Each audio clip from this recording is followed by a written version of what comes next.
Malo srpskih fudbalera može da se pohvali da je sezonu 2025. na 26. okončalo osvajanjem titule prvaka u nekoj državi, da to nije naravno naša Srbija. I u Grčkoj ih imamo trojicu.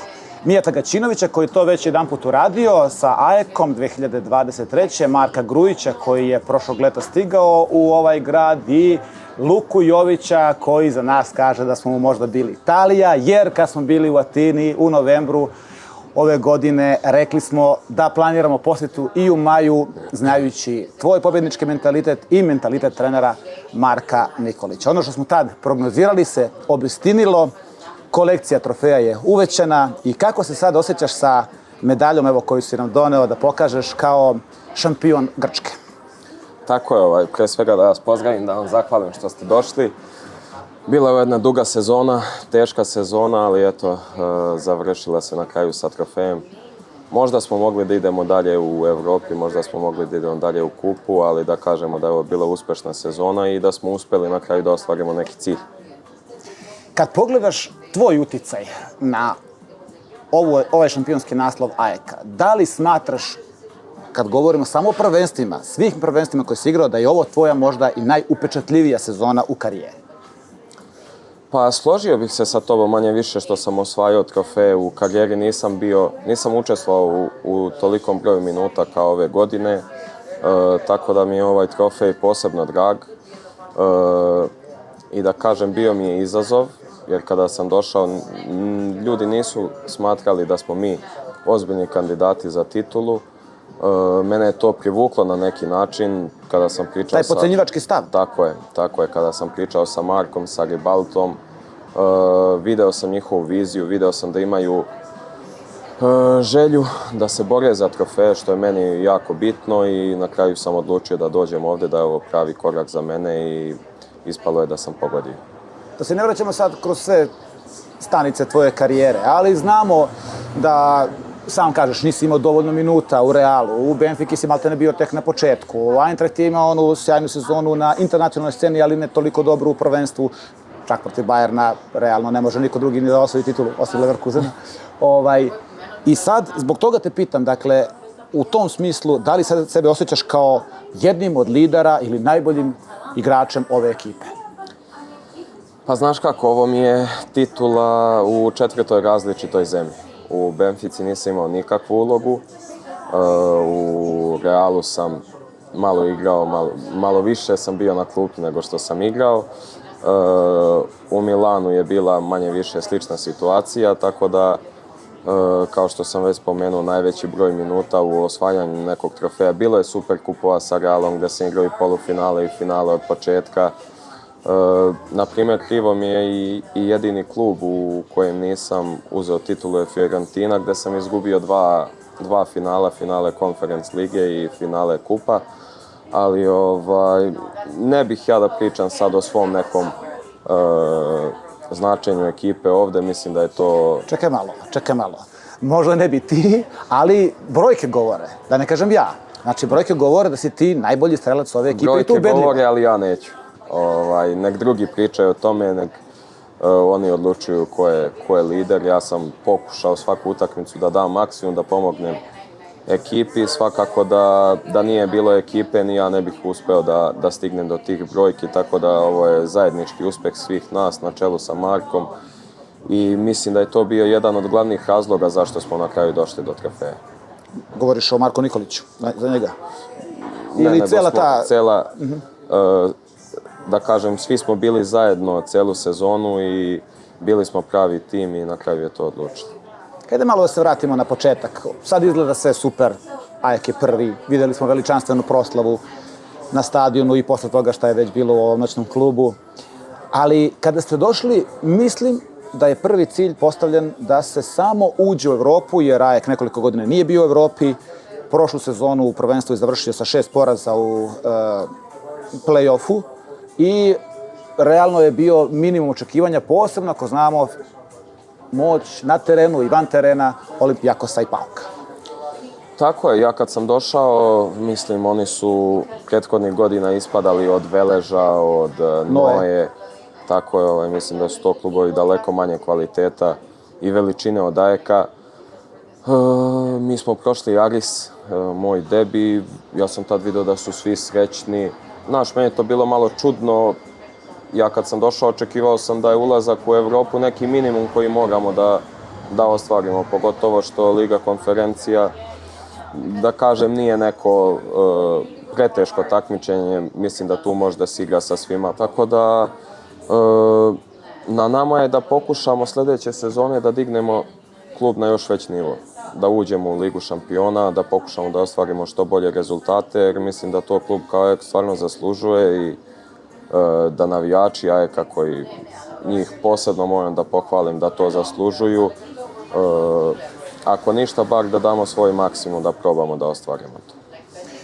Vratit ću te još jedan put malo samo na početak jer je meni to interesantno. Dakle, očekivanja nisu bila velika, ali počelo je vrlo optimistično, plasman u grupnu fazu i onda ta serija, dugačka serija pobjeda u prvenstvu i u kupu. I u kupu je AEK dobro gurao do, recimo, grupne faze. Kada je prošla grupnu fazu, da. Da li je u tom trenutku kada je već se, da kažemo, možda osilio, pomislio da može da se trka i sa ovim najvećim klubovima i da ih ugrozi, odnosno da bude šampion? Kako je grupa reagovala u tim trenucima? Pa znate kako, početak sezone ušli smo u Evropu, momci su rano počeli pripreme, ja nisam bio tu od samog početka, kvalifikacije smo odigrali na visokom nivou, posle toga je usledio mali pad u igri, imali smo utakmice gdje smo pobeđivali po 1-0, ali smo se mnogo mučili, nismo izgledali, da kažem, na najbolji mogući način. Posle toga smo uspeli da se dignemo, imali smo tu seriju pobjeda. Dobro smo gurali u Evropi, u kupu smo imali sve pobjede i onda se desio taj poraz od Ofija kući kada smo ispali iz kupa gdje smo primili gol 10 minuta pred kraj. I da kažem, normalno je da se desi neki pad u tom nekom periodu gdje smo igrali stvarno na visokom nivou. Normalno je da se desi da jedna utakmica dođe, ispali smo, desilo se da je to bilo u kupu. Ispali smo, ali bitno je da smo mi nastavili i dalje da verujemo u sve to što radimo. Prije toga, koliko se sjećam, smo igrali nerešeno, kiksnuli smo u Solunu protiv Arisa, tako da sljedeća utakmica posle kupa je bila Panathinaikos kući gdje smo pobedili 4-0 i pokazali svima da smo i dalje tu i da nismo prestali da verujemo u snove i da smo znali da ćemo na kraju da se borimo za titul. Pomenuo si Panathinaikos, jer su ti oni najviše legli zbog broja golova koji si im dao? Pa tako se desilo, ali to je malo dublja tema, znaš, pošto ja kad sam došao ovdje, jedan od glavnih, da kažem, motiva mi je bilo to što ću doći i što sam stalno pričao sa Maksom, kako ću da dođem ovdje da mu uzmem titulu, da ga pobeđujem, ali on je pobegao, uplašio se, otišao je u Dubai, ali eto, ostala je Panata i na kraju su oni, da kažem, stradali. Za ljude koji možda ne znaju, a nama su objasnili, dakle, najveći derbi Atine jeste upravo AEK Panathinaikos, ne AEK Olympiakos, ako sam ja dobro razumeo. Derbi Atine. Pa mislim da jeste, s tim što navijači, ajde da kažem, njima više znači Olympiakos zbog svega što se dešavalo u istoriji, ali to je prednost grčke lige jer imate 4 velike ekipe koje se bore i na kraju ima taj play-off što je najzanimljivije na kraju gdje su sve derbiji. I na kraju tu morate da pokažete karakter i mentalitet i da izađete kao pobednici. U derbima sa Panathinaikosom si bio efikasan, ali tokom oktobra, ako se ne varam, 2 vezana derbija ste izgubili od PAOK-a prvo, pa od Olympiakosa. PAOK učinim su PAOK kod nas, da, pa sljedeće nedelje. U Pireju i posle toga od narednih 10 ukupno, uključujući i play-off, nijedan. Šta to govori? Pa to je bio taj period gdje nismo mogli da se pronađemo, nismo mogli da igramo našu igru. Što sam spomenuo malo prije, bili smo, mislim da je to bio ubedljivo naš najlošiji deo sezone, gdje su oni to iskoristili jer imaju kvalitet. Pobedili su nas 2 puta, mi se nismo predavali, znali smo da ćemo da se dignemo ako ostanemo svi zajedno, ako svi budu verovali i dalje da možemo i na kraju se to i desilo. Evo, mislim da smo posljednje 24 utakmice bez poraza, što isto govori nešto i na kraju smo i uzeli titulu i igrali smo te 2 utakmice protiv PAOK-a i Olympiakosa, izašli smo i igrali smo maksimalno i na kraju ostali neporaženi. Ta dugačka serija bez poraza meni govori o karakteru ekipe. A tebi? Tako je, sigurno da je ekipa izgradila neki karakter kroz ovu sezonu. Mislim da je Marko najzaslužniji za to, pošto ako se vratim godinu dana unazad, mislim da ekipa nije pokazivala taj karakter, što pokazuje i tih 6 poraza u play-offu. Ove godine smo svi zajedno kroz priču, kroz treninge uspeli da izgradimo i karakter je najbitnija stvar. Znači, ako nemate karakter, mnogo je teško da se borite za titulu, da se borite za trofeje, tako da znali smo da nam od toga mnogo zavisi i da to mi kao ekipa, kao svi zajedno da moramo da izgradimo. Hajde, ja ću ti reći moje utiske kako mi izgleda sa strane dok gledam utakmice i to ne mora da bude vezano isključivo za teren. Naprimer, znamo tvoju istoriju i klubove u kojima si igrao i mentalitet, naravno pobednički. Znamo Marka, naravno pobednički. Vida, koji je viceprvak sveta, maltene sa selekcijom Hrvatske. Verovatno i najjači karakter u ekipi. Eto. Meni je Pereira čak. Jeste. Isto igrač koji ima veliku karijeru. Mislim da ove sezone mnogo bitno bilo to što igrači koji su imali manju ulogu, iskusniji kao što su Vida, Pereira, koji su bili tu non stop uz ekipu, nijednog trenutka nisu digli glas što ne igraju više. I na kraju to je neki pokazatelj i nama ostalim igračima, pogotovo mlađim igračima, da ako oni koji nemaju trenutno minute, nisu imali trenutno minuta i dalje su bili tu uz ekipu, mislim da je to bio i put koji su oni pokazali mlađim igračima kojim treba da se ide. Gledajući sa strane, možda baš ti... Izvini što te prekidam. I Marko, naravno, koji nije uspeo, da kažem, da se izbori za neku veću minutažu. Od prvog do posljednjeg dana je bio, mogu slobodno da kažem, najveći profesionalac u ekipi. Govoriš za Gruju? Tako je. I to je stvar zbog koje mi je jedino krivo ovde, jer on je momak pre svega sa ljudske strane, a posle toga igrački, ima kvalitet naravno da igra ovde, ali nisu se stvari poklopile i da kažem, to je jedina stvar za koju žalim. Da. Gledajući utakmice u televizijskim prenosima najčešće, naravno, ta proslava golova fudbalera sa klupe mi govori kakav je ambijent u slačionici AEK-a. Dakle, da maltene prvi trče u zagrljaj svojim kolegama. Jest, to je ovo što sam i spominjao. Mislim da smo bili celu sezonu svi zajedno, da smo se borili zajedno i na kraju da smo uzeli i ovu titulu zajedno. I mnogo je bitno da igrači koji imaju manju minutažu da pokazuju da im je stalo. Jer ako mi izađemo na trening i ako 11 igrača trenira dobro, a 11 igrača ne želi. Znači oni nama ne čine uslugu. Jer mi nećemo biti na nivou na kom treba da budemo. I ulazit ćemo na utakmicu, da kažem, sa manje pritiska, jer znamo da nema niko da nas ugrozi, da ćemo mi da igramo i sljedeću utakmicu šta god se desilo. I mislim da su nas i oni gurali celu sezonu da svi budu na maksimalnom nivou. Rekoh da ću te pitati, naravno uz tvoju dozvolu, pošto si mi pre početka intervjua otkrio jedan detaljčić koji se desio u prvom delu sezone, pred derbi sa Olimpijakosom ili posle? Posle. Posle. Želiš da ispričaš kako je izgledalo u slačionici posle te neuspešne epizode igračke i rezultatske? Pa izgubili smo, kao što smo malo pre pričali, PAOK kući 0-2, sljedeću utakmicu Olimpijakos 2-0 u Pireju i sastanak posle utakmice i Marko je udario na mene i Mijata. Šta vam je rekao? Pa rekao je da je od nas očekivao više, da sam ja došao kao igrač koji treba da pomogne u takvim utakmicama, da je moj govor tela bio loš. Ja sam u tom trenutku stvarno bio u nekom teškom periodu, nisam prošao pripreme, bio sam konstantno umoran, nisam mogao da dođem do forme, mučio sam se. Mislim da u tom trenutku imao sam niz utakmica, 12-13 utakmica u kojim nisam uspio da postignem pogodak. I za mene je to bio najvažniji deo sezone, da kažem, neka tačka od koje se sve promenilo na bolje i mislim da smo posle toga počeli da igramo dosta bolji fudbal, jer on je time pokazao da mu nije problem što smo mi iz Srbije, što sam ja došao da kažem kao neko najveće ime u ekipu. Rekao je ono što misli. Meni se to kod Marka mnogo sviđa zato što znate na čemu ste sa njim. Sve što kaže, sve što misli on vam kaže.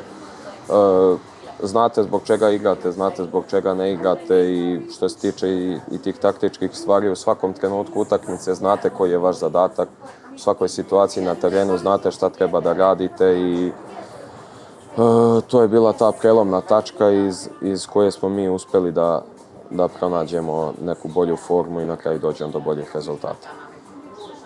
Došli ste u poziciju da praktično uđete u play-off sa malom prednošću, ali kako su utakmice odmicale, uvećavali ste je i onda dolazi ona, sada već možemo kažemo i čuvena, spektakularna utakmica protiv Panathinaikosa kući. Do 60. minuta vi igrate 0-0, Olimpijakosa PAOK igra 0-0 i onda se sve menja. Šta ti prolaze kroz glavu kad vi gubite, a čini mi se da je Olimpijakos vodio, je li tako? Olimpijakos je poveo, da. Pa ja sam bio na terenu u tom trenutku, nisam znao rezultat Olimpijakosa, ali na kraju krajeva mi smo bili ti koji se pitamo. Olimpijakos je mogao da pobedi sve utakmice do te naše posljednje, opet se oni ne bi pitali, tako da najbitnije je bilo u tom trenutku da mi pobedimo utakmicu i onda smo primili taj nesrećan gol, prečka, odbijac, Tetej postiže pogodak i u tom trenutku ekipa pokazuje karakter.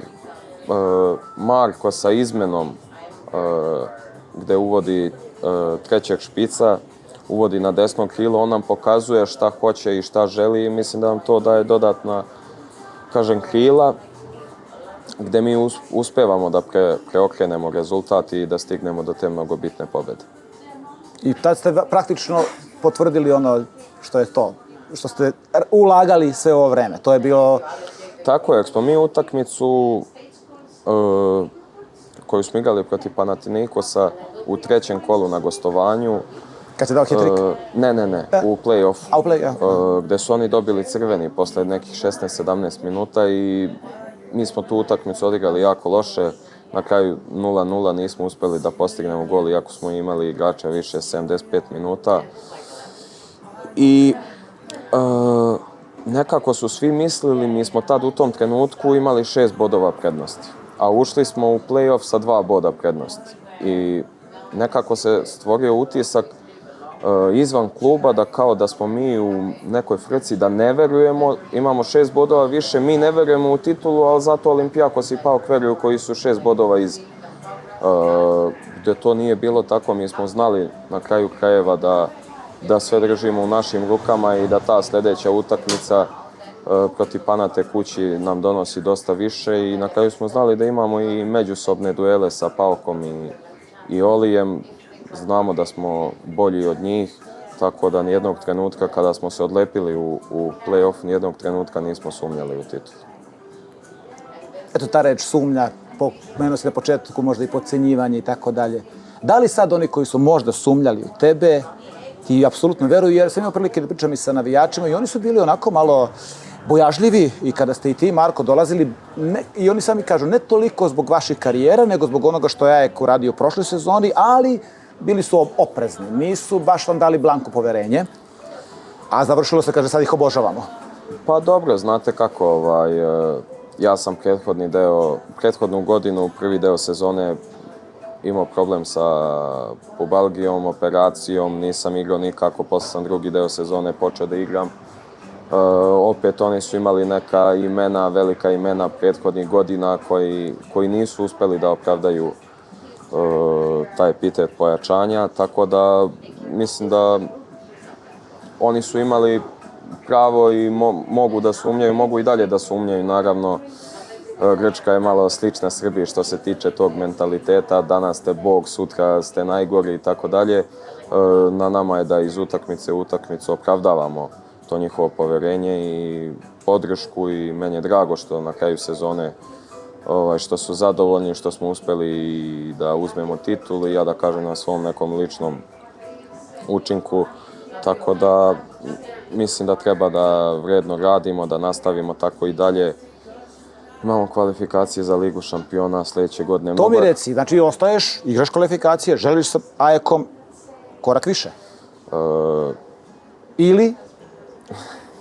Naravno, u ovom trenutku ne razmišljamo o odlasku, klub je na potezu, tako da iskreno da vam kažem, nemam planove da napuštam klub na leto, tako da... Je li Luka Jović danas bolji igrač nego što je bio kad je došao u AEK? Odnosno, kad smo prošli put pričali, ti si rekao da si se svesno sklonio iz Liga petica, da ti je možda i trebala ta vrsta distinkcije, ali sad, da li vidiš sebe sposobnim da opet se u nekom trenutku karijere vratiš tamo gde si bio? Pa pre svega voleo bih da ostanem još godinu dana iz razloga zato što smatram da mogu dosta bolje. Prvi deo sezone je bio problematičan jer nisam prošao pripreme, drugi deo sezone sam u februaru doživeo povredu zgloba, pa sam se tu mučio, pa sam posle povredio koleno, tako da mislim da mogu dosta bolje i nadam se da će biti dosta bolje posle priprema, tako da volio bih da ostanem, da se potvrdim i naravno da to dignem na još jedan veći nivo. Kad sam te pitao za svoju karijeru, dakle, ova nije najefikasnija sezona, sveukupno gledano, što se brojke tiče, ona u Nemačkoj je bila daleko bolja, ali na planu, da kažemo, si sad prvi strelac ekipe i tako dalje, znači, da li sebe, moram te vratiti na to, doživljavaš kao ipak da si ostavio trag u klubu, da si sad potpuno doprineo, da si ispunjen, aj tako da kažem. Tako je, to sigurno. Ali kao što sam rekao, mislim da je i statistika i moja igra da su mogli da budu na dosta većem nivou, ali... Zahtevan si? Prema sebi? Jesam, uvek pokušavam da gledam kako mogu da budem bolji i to iskreno stvarno mislim da sam mogao bolje ove sezone, ali zbog svih stvari koje su se desile, neprolaska, priprema, povreda, i na početku sam imao sve te neke mini povredice, tako da mislim da je na kraju bila dobra sezona, ali da je mogla da bude dosta bolje. A šta bi za tebe bilo ekstra sezona, recimo, na primjer sljedeća? Sljedeće sezone, mislim da, ne volim da pričam o brojevima, ali mislim da bih to mogao da dignem sigurno za 7-8 golova više, jer sam i na početku sezone promašivao puno prilika, tako da i na kraju dao sam i Panathinaikosu samo 7 golova, tako da mislim da sljedeće sezone mogu da, što se tiče statistike, da budem... Da prebaciš 20, recimo da tako kažem. Tako je. I u Ligi konferencija gde, kao što sam već rekao, kvalitet ekipa nije na nekom visokom nivou, ja sam opet uspeo da postignem samo 3 gola, da kažem samo 3 gola, i to su 2 bila iz penala. Ja sam neko ko voli da naglasi da je to iz penala, jer svakako treba... Ne otimaš se, da kažemo. Tako je, treba postići gol iz penala, ali da kažem da ih ja malo manje cenim. I sigurno da sam mogao bolje i u Evropi, i krivo mi je zbog tog žutog kartona koji sam dobio u Madridu i nisam bio u situaciji da igram revanš. Misliš da biste prošli sa to u terenu? Mislim da nam je to možda čak bila i najbolja utakmica u sezoni, iako ja nisam igrao. Odigrali smo na fantastičnom nivou. Vidimo, Rajo je finalista, izbacio i Strasbourg. Mislim da smo mnogo jeftino primili golove u Španiji, gde, ja sam igrao tamo, teren je bio katastrofa, sparina, neko sunce, 28 stepeni. Nismo se snašli, iako da kažem i ovdje je klima dobra i visoke su temperature, ali jednostavno se nismo snašli, primili smo taj gol na početku, posle smo primili pred kraj prvog poluvremena. U drugom poluvremenu smo igrali dosta bolje i desio se taj penal 3-0 i posle bilo, da kažem, bilo je teško, ali smo mi verovali. Na kraju smo stigli do tih 3:0 u 50. minutu gdje opet primimo gol iz prve prilike koju su oni stvorili i na kraju nismo imali snage da postignemo još jedan pogodak, da odemo u produžetke, ali mislim da ekipa ima kvalitet i da smo mogli da idemo do kraja i na kraju krajeva i da osvojimo to takmičenje. Zanimljivo. Kad govoriš tako o sebi, kao iz neke perspektive, ajde kao da želimo, ne želim da kažem da želim da se predstaviš. Ti jednostavno pričaš najnormalnije moguće, najiskrenije moguće. Da li misliš da menjaš sliku o sebi u javnosti baš ovim, recimo, izjavama? Da ti, recimo, nije stalo za golove iz penala, da si timski igrač, da... Ja sam uvek pričao iskreno. Ali znaš kako se ti ljudi doživljavaju? Tu je bilo puno stvari koje su dolazile sa strane, koje nisu bile istinite o meni. Tako da... Kao na primjer?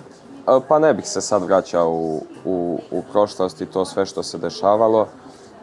Jednostavno, to su stvari na koje vi ne možete da utičete. I ja sam uvijek isticao da ljudi koji mene poznaju, da oni znaju kakav sam ja i da je to daleko od tih stvari, kako sam ja bio predstavljen u javnosti. Tako da volim uvijek da kažem iskreno šta mislim, da li je to dobro, da li je to loše. Kao što sam ti rekao i pre nego što smo počeli ovaj intervju, kad sam kriv sam, tucite me, vređajte me, radite mi šta god hoćete. Tako da, kad nisam kriv, kad smatram da neko nije u pravu, ja ću to reći. Imao sam tako i problema u prethodnim klubovima, pogotovo u Fiorentini sa trenerom. Tako da, to sam ja jednostavno. Ne mogu da se menjam, niti želim da se menjam u 28 godina. Ne želiš, ali moj utisak da si način na koji se obraćaš ljudima promenio sliku, da te sad potpuno drugačije doživljavaju.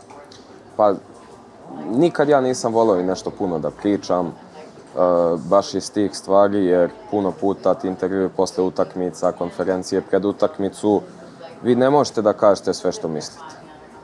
Tako da, kad ne mogu da kažem sve što mislim, onda ne volim ni da pričam, tako da nikad me niste vidjeli da se ja guram, da sam na konferencijama posle utakmica.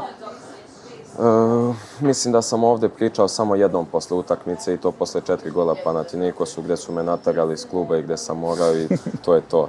Dobro, bilo bi zaista suludo da ne daš izjavu posle 4 gola. Pa jeste, ali ne volim da pričam jer na kraju kogod da izađe ispred kamera i stane, manje više svi kažu isto.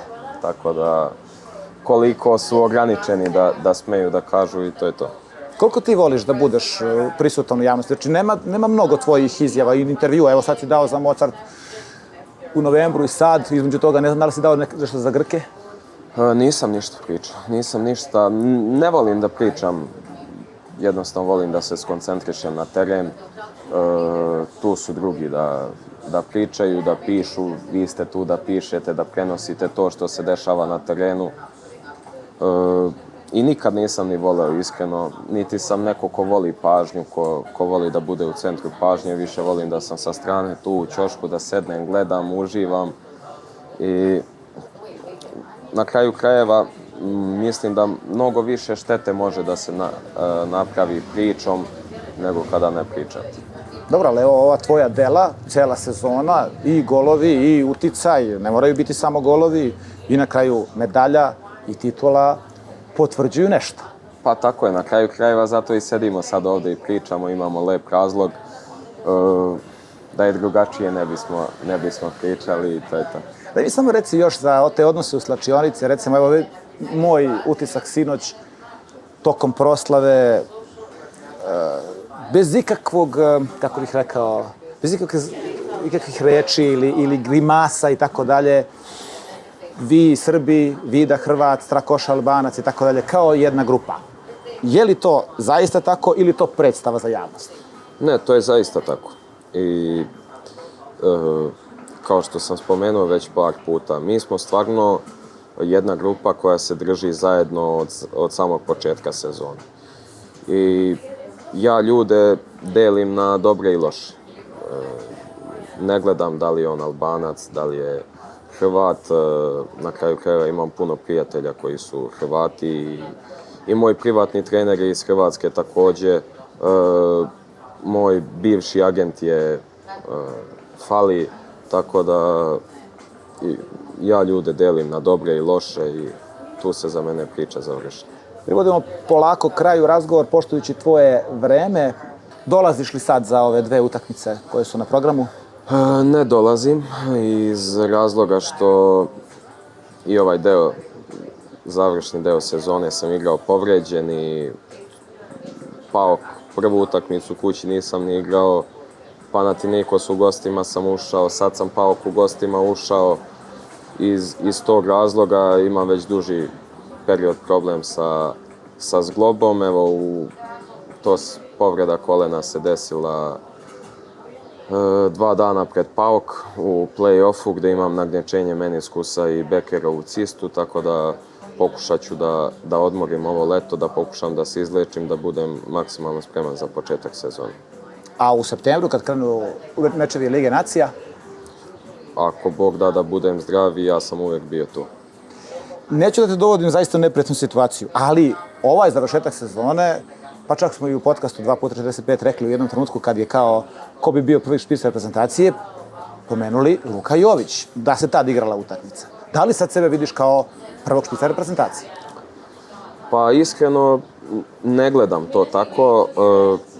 Mislim da je trener, odnosno u slučaju reprezentacije selektor, taj koji treba to da odlučuje i naravno postoje protivnici protiv kojih bi verovatno ja bio najbolji izbor, postoje protivnici protiv kojih bi Mitar, postoje protivnici protiv kojih bi Duci, tako da pričao sam puno puta i o njima dvojici i o sebi i o svojim reprezentativnim nastupima. Nikad nisam pravio problem kad ne igram, zato što oni su uvijek igrali dobro i za reprezentaciju i za klubove i mi smo tamo da pomognemo ko koliko može, da pokuša da da Srbiji taj neki svoj kvalitet koji ima i na kraju krajeva da postignemo neke rezultate.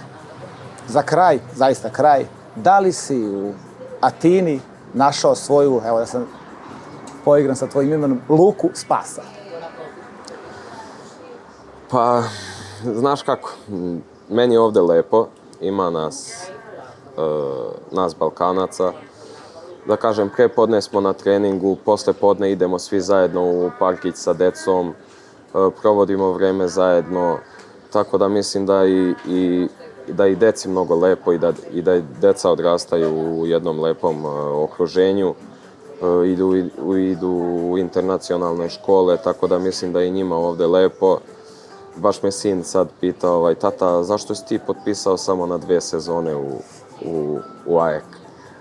Kao, što ne potpišeš do kraja karijere? Rekao, polako sine, vidjet ćemo, ali deci se isto sviđa ovde, tako da vidjet ćemo šta će se desiti. Iz poštovanja prema vremenu i prema porodici, naravno, ne želimo više da te zadržavamo, ali hajde da ne pravimo dalekosežna predviđanja, međutim, nisam siguran da ti je Atina posljednja stanica karijere. Gotovo sam izvestan da ćemo se sresti u nekoj od Liga petica. Ponovo. Ima vremena da vidimo šta će se desiti. Glavom sam ovde, razmišljam o AEK-u i stvarno mi je lepo ovde, tako da vidjet ćemo. To bi bilo sve što se tiče razgovora sa Lukom Jovićem, jednim od glavnih, ako ne i glavnim protagonista u šampionskoj misiji Atinskog AEK-a.